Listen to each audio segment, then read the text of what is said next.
Armstrong! Jack Armstrong! Jack Armstrong, the all-American boy! Wave the flag for Hudson High, boys. Show them how we stand. Ever shall our team be champions, known throughout the land. Wheaties, breakfast of champions, bring you the thrilling adventures of Jack Armstrong, the all-American boy.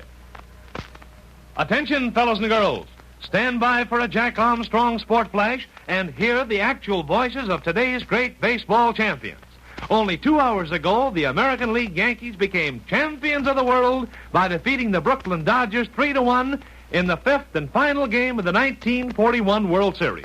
Today, Jack Armstrong's salute to champions goes to the entire Yankee team for their championship performance throughout this exciting and hard-fought series. Every Yankee proved himself a real winner. Joe DiMaggio, Charlie Keller, Red Rolfe, Joe Gordon, and all the others turned in top-notch performance in every game. But here's a piece of news that ought to make you sit right up and take notice. In just a few seconds, you'll hear the transcribed voices of 3 of these world champions. First at bat is Charlie Keller. Charlie, I hear you've got 2 sons. Do they go for Wheaties just as much as their father? One thing I've noticed about Wheaties is that when a ball player starts eating them, you're pretty sure to have his family having Wheaties every morning, too. At least that's the way it happened at our house. Mrs. Keller and my 2 young sons, Charlie and Donald, really go for their Wheaties. Fact is, the Keller family is for Wheaties 100%, and I think that Wheaties flavor is the reason. Thanks a lot, Charlie Keller. And now, Red Rolfe. Red, how do you like your Wheaties served? Both Mrs. Rolfe and I agree that bananas and Wheaties make a mighty fine breakfast dish. We've tried other fruit with our Wheaties, but we always come back to bananas. Of course, during the berry season, we like Wheaties and cream with raspberries. I guess you could say that we like our breakfast of champions with just about any fruit. Well, thanks, Red Rolfe. And our next world champion is Joe Gordon. How about it, Joe? We know you're a great Wheaties fan, but we'd like to know just how you like those Wheaties served. To tell the truth, I think Wheaties taste mighty fine with just about every kind of fruit. I've tried them with sliced bananas, sliced peaches, berries, and lots of other kinds of fruit, and I don't play any favorites. Just give me a bowl of Wheaties with plenty of cream and fruit, and I'm happy. Ask my family about that. Thanks, Joe Gordon. Well, there you are, fellas and girls, the transcribed voices of 3 of today's great baseball heroes. Now, why don't you take a tip from these champions and start eating the finest flavored dish I know every morning? That means a big bowl of Wheaties with cream and your favorite fruit. Man, there's a dish that's packed to the brim with the swellest flavor you've ever tasted. But don't wait. Ask Mother to get you Wheaties right away, and then join the hundreds of champion athletes who eat Wheaties every morning. Remember, it's Wheaties, breakfast of champions. And now, Jack Armstrong, the all-American boy.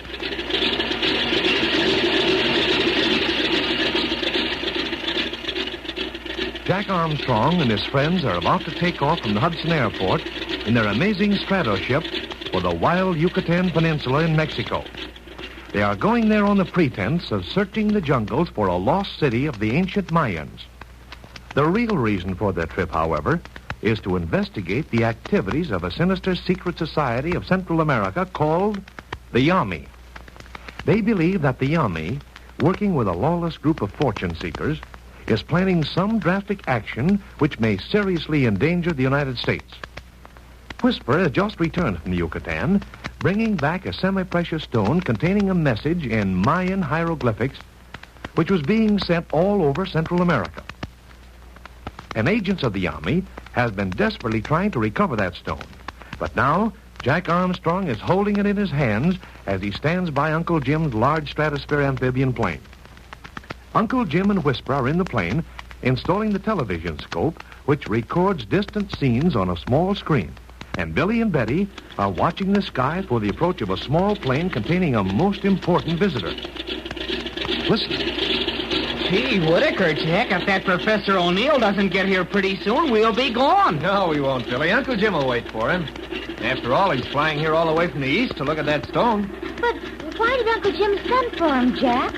Uncle Jim was able to read the hieroglyphic message on the stone. He could read the message, Betty, but he couldn't quite figure out what 2 stars the message referred to. What suffering catfish, Jack? What difference does it make if we don't know what 2 stars it referred to? Oh, it makes a whale of a difference, Billy. The Mayan priests used astronomy to fix their dates.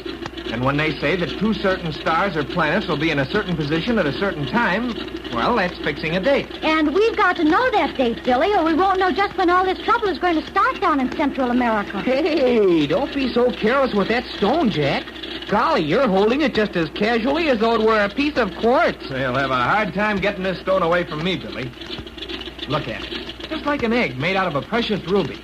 And look at those hieroglyphics engraved on it. You know, I've looked at them so often I think I can even read them. At least I know what they say. Oh, shucks, we all know that, Betty. Let's see now. It says, "Obey him who brings this stone. When the fire star rides with the king of stars, the bearded gods of the east will come in thunder and lightning, and the feathered serpent will return." But what it really means, Billy, is that there's going to be a lot of fireworks exploding in Central America soon, and the people had better look out. Oh, I do wish that professor would hurry and get here so we could get started. Well, look, Uncle Jim and Whisper are stepping out of the status ship now. They must have the television scope all installed. Are we all ready to go, Uncle Jim? All ready, Betty. As soon as Professor O'Neill arrives. Can't understand why he's late. Private plane left hours ago. Well, I bet those fellows who tried to steal the stone from us have something to do with his being late. But maybe those strangers heard that you had sent for Professor O'Neill, Uncle Jim. Maybe they prevented him from coming. That's barely possible, Betty. I did send for him by radio to the university. They could have been listening in at the time, but it's not likely. Say, Billy, why don't we get in the stratoship and turn the television scope towards the east? We may be able to see him. Well, that's a fine idea, Jack. Then we'll see if Uncle Jim and Whisper have installed it all right. Go to it. But first, give me that stone, Jack. I want to study it some more. Yeah, here you are, Uncle Jim. Come on, Billy. Let's see what we can pick up on the television scope. No telling what we may see. Here, you go in first. All right, Jack. Jumping, Jimmy, just look at all the supplies we've got stowed away in this ship. Well, we're going a long ways, Billy. And we won't find stores in the lost city of Yucatan. Get in, Betty. I wish we were 10 miles up in the air now instead of still waiting for that old professor. Oh, be careful, Billy. Are you sure you know how to work that television scope? Oh, jumping crickets, Betty. You'd think I'd never even seen it before. I turn on this switch here and point the telescope to whatever I'm looking at. Then I turn the focus screw and whatever I'm pointing at will appear on this ground glass screen. See? But there's nothing on the screen, Billy. That's just what I'm pointing at, Betty. Just empty sky. Now I'll swing it around to the east. And if there's an airplane anywhere in that direction, why... Billy, there's something on the screen now. Here, let me adjust that focus screw a little. Oh, Billy, look. Look on the screen. It's an airplane, Jack. It's an airplane flying this way. No, it's not very clear yet. I'll try and get a better focus. There, that's better. Say, we can see every detail of it. It's a little cabin monoplane. Oh, it looks so near. I bet I can see it with my naked eye. Oh, I bet I can too, Betty. Say, that's funny. I can't see a sign of it when I look out of the cabin. It's too far away to see much with your plain eyes, Billy. Oh, move over a little. Uncle Jim's coming in. I think we've sighted Professor O'Neill's ship. Oh, have you, Uncle Jim? Is it his ship? I don't know, Betty. Never seen a ship before. As a matter of fact, I've never met Professor O'Neill before. I know him only by reputation. He's world famous for his knowledge of the ancient Mayans. Oh, I can see the plane with my naked eye now, Jack. He'll be here in a minute. Let's get out to meet him. Take it easy, Betty. Don't break your neck before we get started. All right, Billy, you're next. Watch those steps. Come on, Jack. All right, Uncle Jim.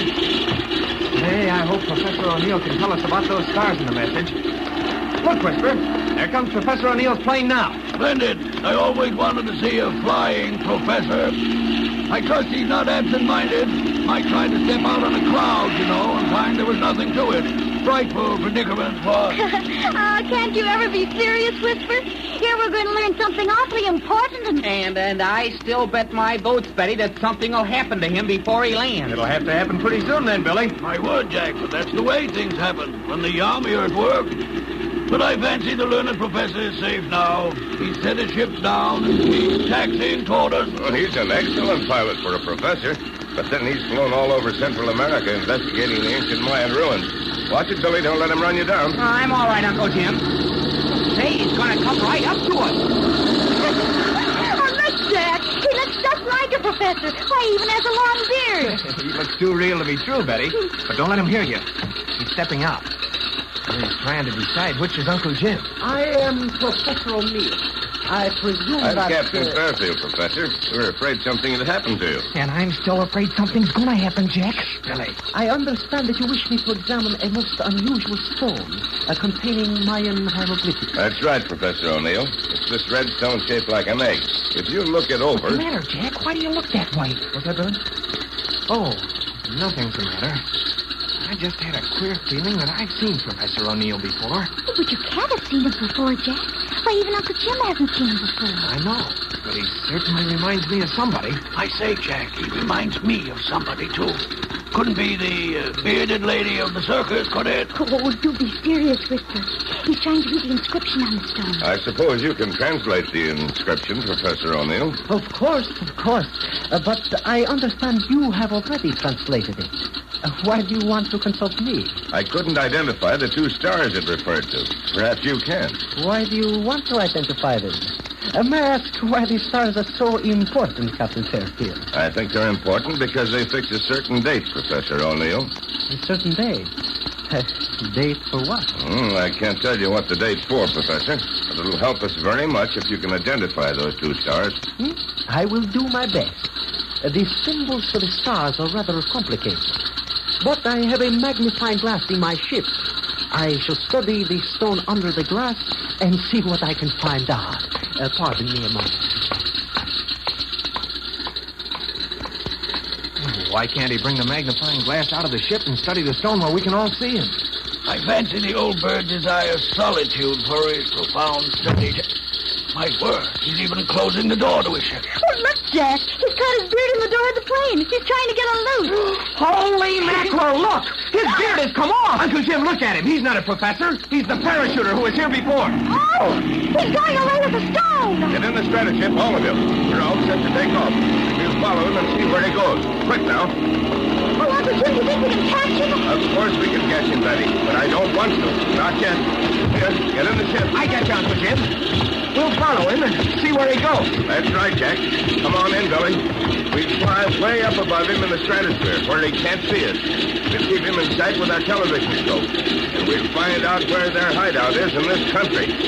Is everybody in? All in, Captain Fairfield. I'll close the doors. I'll take the controls. Fasten life belts, everybody. Here we go.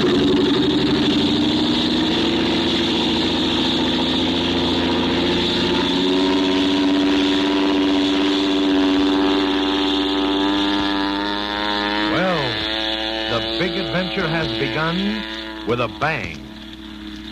Suppose Jack Armstrong does discover the secret landing field to which the small ship is flying. What can he and the others do then? Well, there's one thing you can count on. They're flying right into the middle of the most exciting adventure that's ever happened to them. And you won't want to be left behind when they drop out of the sky to that secret landing field. No, sir. So listen in, all of you, at this same time tomorrow to another thrilling episode of The Secret of the Yucatan Jungle with Jack Armstrong, the All-American Boy. Now, if you want to discover how downright extra special good a breakfast can taste, I'm advising you to help yourself to a big bowl full of Wheaties. Those Wheaties flakes are nationally famous for handing out a winning flavor. And I want you to get your share of it. Put in your bid for Wheaties right away. Have you tried Wheaties? They're whole wheat with all of the bran. This is Franklin McCormick saying goodbye until tomorrow for General Mills, makers of Wheaties, Breakfast of Champions, who have just presented another episode of Jack Armstrong, the All-American Boy. Buy Wheaties, the best breakfast food in the land. This is the Mutual Broadcasting System.